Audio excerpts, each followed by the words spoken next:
Bonjour à tous et bienvenue sur ce brief indice de ce lundi 8 septembre. On fera le point comme d'habitude sur le S&P 500, le Nasdaq, le DAX et le CAC 40. Alors avant cela, cette semaine très important, les news échos. Alors aujourd'hui, demain, il n'y aura pas grand-chose. C'est surtout mercredi les prix à la production et jeudi, l'inflation bien sûr. L'inflation extrêmement important avec la Fed. Prix à production, donc ils étaient en forte hausse en juillet. J'ai fait une vidéo, elle va apparaître en haut à droite de l'écran sur les stats échos de la semaine passée et ceux de cette semaine. Voilà, on était en forte hausse, 0,9% le mois passé, c'était une surprise. Et donc on a un consensus à plus 0,3. Et également l'inflation qui est attendue un peu en hausse, plus 0,3 alors qu'on était à 0,2 en juillet. Voilà, sur le S&P. Voilà, S&P, on a fait un nouvel ATH après le NFP vendredi. Donc nouvel ATH, on s'est fait rejeter en fin de semaine finalement. Donc on a en 4 heures ici, on fait l'ATH à la News Echo et on se fait rejeter. Voilà, il faudra faire très attention. Donc cette semaine, pour le moment, on rebondit, on va dire. Donc il faudra faire très attention si on va faire un nouveau sommet avant les stats échos. Ça pourrait tout simplement être un piège, ça arrive très souvent. Donc ça veut dire qu'on monterait aujourd'hui, demain et mercredi par exemple. Là je suis sous le futur.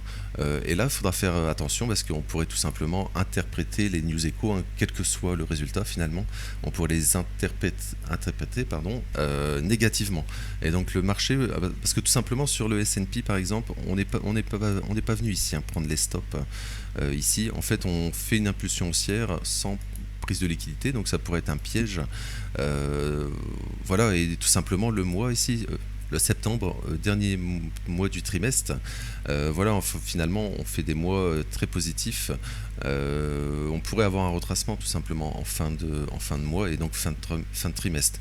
Avec l'objectif, je pense toujours qu'on va aller, c'est ici, faire value gap weekly, également mensuel. Voilà, je pense qu'on pourrait retracer sur les indices. Voilà ici, faire value gap en mensuel et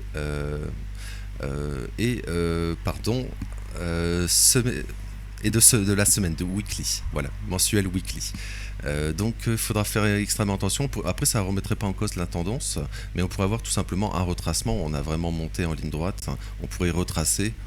Et ensuite, pourquoi pas refaire un sommet en fonction de la macro. Voilà, pour le moment, moi je pense qu'il faudra faire extrêmement attention parce qu'on pourrait avoir un sell the news, on aura la baisse des taux, enfin la probable baisse des taux la semaine prochaine finalement, le 17. Donc il faudra vraiment faire attention à pas avoir un sell the news parce que maintenant on price 3 baisses des taux, l'inflation, donc les prêts à la production sont en hausse.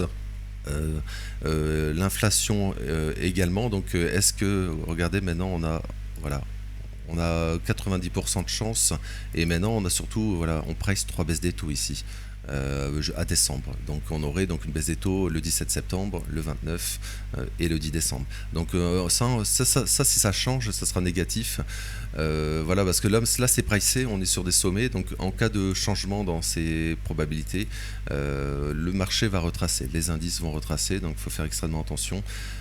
Voilà, donc on pourrait retracer même, pourquoi pas un peu plus, c'est plus évident sur le Nasdaq, mais voilà, on pourrait vraiment retracer toute cette zone, ici également cette zone de faire value gap, on pourrait très bien retracer un petit peu, pourquoi pas remonter ensuite, mais ça on n'y est pas encore, il faudra plusieurs semaines.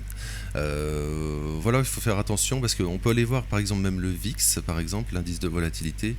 Regardez, ça c'était à chaque fois le VIX, les baisses sont toujours violentes finalement sur les indices, mais on pourrait très bien avoir une petite, là c'était les tarifs, vous vous souvenez, on a eu une forte hausse, et donc on pourrait avoir une petite panique, on va dire, et aller chercher des niveaux au sud assez rapidement. Voilà, ça se fera assez rapidement.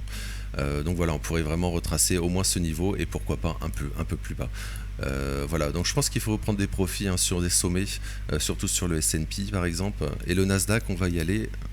Voilà, on a ouvert en gap baissier cette semaine. Alors je vais y aller. Voilà, on ouvre ici, pour le moment on retrace à la hausse, un fair value gap. Voilà, est-ce qu'on va aller chercher donc un nouveau sommet en début de semaine, avant les stats éco? Voilà, il faudra faire extrêmement attention si c'est le cas. Le Nasdaq, voilà, Nasdaq un peu plus faible, même s'il a bien monté en fait, hein, après donc le NFP. Voilà, la semaine passée en fait, il a bien rebondi. On est toujours dans ce fair value gap ici, un baissier. On l'a maintenu, hein, regardez ici. Voilà, fair value gap baissier. Pour le moment, le travail, on était venu prendre les stops, pardon. Voilà. Pour le moment, le retravail, on est venu prendre les stops ici, ce qui est positif, hein, pour un rebond. Voilà, il faudra faire très attention. Il faut passer ce fair value gap baissier. Et si on passe, ça sera ce sommet. Et finalement, tous ces sommets daily, hein, ça on en parle depuis un certain temps. Donc ça serait peut-être un nouvel ATH sur le Nasdaq. Donc encore une fois, si on va chercher cela avant les news échos, il faudra faire très attention à ne pas avoir le piège de début de semaine, pour ensuite retracer et faire un double sommet tout simplement. On ferait un double sommet comme ça, et là on pourrait retracer, et là les zones évidentes, hein, comme sur S&P, on a ce fair value gap weekly ici, et également ici en weekly. Voilà, je vais nettoyer le graphique. Voilà, on va le regarder ici. Voilà, on a vraiment toute cette zone, hein, ces deux zones. Donc voilà, on pourrait retracer, pourquoi pas remonter ensuite, mais ça on le verra. Mais donc attention, hein, on pourrait donc vraiment avoir un retracement fin du trimestre, et pourquoi pas début du quatrième trimestre, hein. Voilà, regardez toutes ces zones évidentes, hein, fair value gap ici. On enchaîne en fait, hein, des bougies mensuelles haussières. Donc on pourrait avoir, ça fait 1, 2, 3, 4, 5, 6. On pourrait avoir peut-être ce mois-ci et octobre, pourquoi pas, un retracement sur les indices, avec un sell the news sur la baisse des taux. Parce que, encore une fois, je le redis, mais tout est pricé déjà. Alors, 3 baisses des taux, c'est pricé. En septembre également. Donc il faut faire vraiment attention. Je pense qu'il faut prendre des profits tout simplement. On en avait pris, hein, on en avait parlé le 13 août dans la vidéo, hein, allez voir. Enfin, c'était le 12 et c'était la vidéo du 13 août.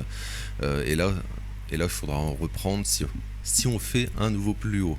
Voilà, donc je vais passer sur le DAX. Donc le futur, hein, les marchés sont pas encore ouverts, hein, les indices. Sur le futur, voilà, donc on avait eu comme sur les indices, hein, enfin, on est plus faible, hein, en Europe. Donc vendredi, on a eu une bougie baissière après le NFP finalement. Donc dans le fair value gap ici, hein, 4 heures, on est venu le retravailler, on le retrace, et donc là on ouvre en gap haussier, et on est également dans ce fair value gap. On n'est pas venu prendre tous ces stops ici, donc je pense qu'on pourra y aller.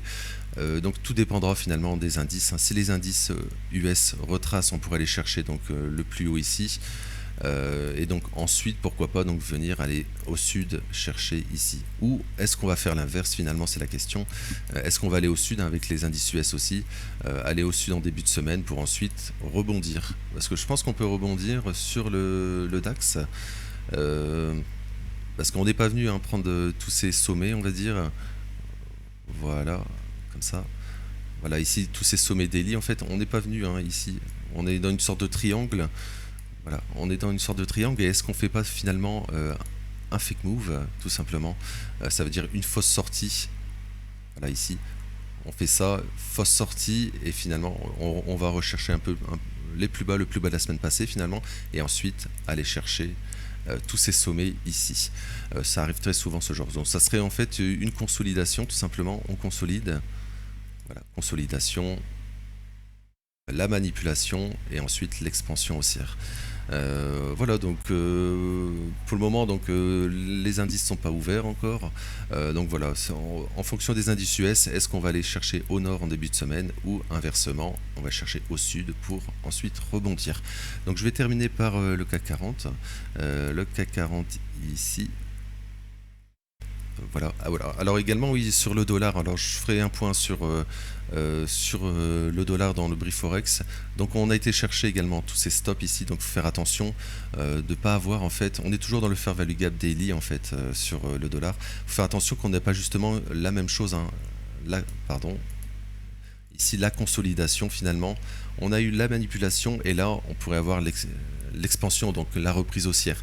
Et la reprise haussière, donc ça serait du dollar, ça serait négatif bien sûr pour les assets à risque, donc qui sont bien sûr les crypto-monnaies, mais aussi les indices et les actions.